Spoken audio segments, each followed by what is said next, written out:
الحمد لله رب العالمين الرحمن الرحيم مالك يوم الدين إياك نعبد وإياك نستعين اهدنا الصراط المستقيم صراط الذين أنعمت عليهم غير المغضوب عليهم ولا الضالين.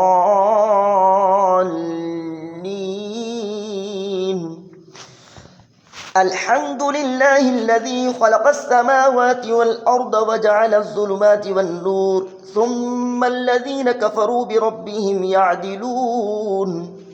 هو الذي خلقكم من طين ثم قضى أجلا وأجل مسمى عنده ثم أنتم تمترون. وهو الله في السماوات وفي الأرض يعلم سركم وجهركم ويعلم ما تكسبون وما تأتيهم من آية من آيات ربهم إلا كانوا عنها معرضين. فقد كذبوا بالحق لما جاءهم فسوف يأتيهم أنباء ما كانوا به يستهزئون. ألم يروا كم أهلكنا من قبلهم من قرن مكناهم في الأرض ما لم نمكن لكم وأرسلنا السماء عليهم مدرارا وجعلنا الأنهار تجري من تحتهم فأهلكناهم بذنوبهم وأنشأنا من بعدهم قرنا آخرين. ولو نزلنا عليك كتابا في قرطاس فلمسوه بأيديهم لقال الذين كفروا إن هذا إلا سحر مبين. وقالوا لولا أنزل عليه ملك ولو أنزلنا ملكا لقضي الأمر ثم لا ينظرون ولو جعلناه ملكا لجعلناه رجلا وللبسنا عليهم ما يلبسون. ولقد استهزئ برسل من قبلك فحاق بالذين سخروا منهم ما كانوا به يستهزئون. قل سيروا في الأرض ثم انظروا كيف كان عاقبة المكذبين.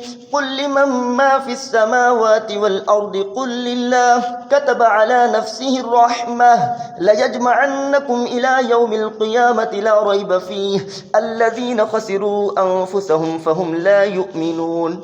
وله ما سكن في الليل والنهار وهو السميع العليم.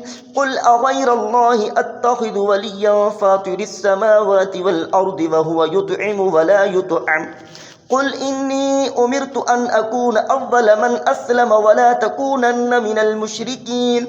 قل إني أخاف إن عصيت ربي عذاب يوم عظيم.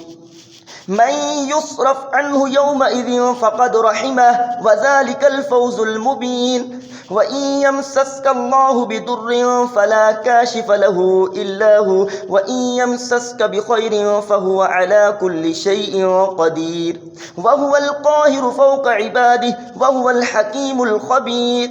قل أي شيء أكبر شهادة قل الله شهيد بيني وبينكم وأوحي إلي هذا القرآن لأنذركم به ومن بلغ.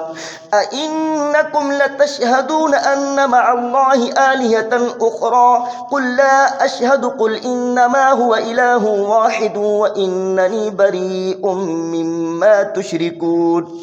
الذين آتيناهم الكتاب يعرفونه كما يعرفون أبناءهم الذين خسروا أنفسهم فهم لا يؤمنون.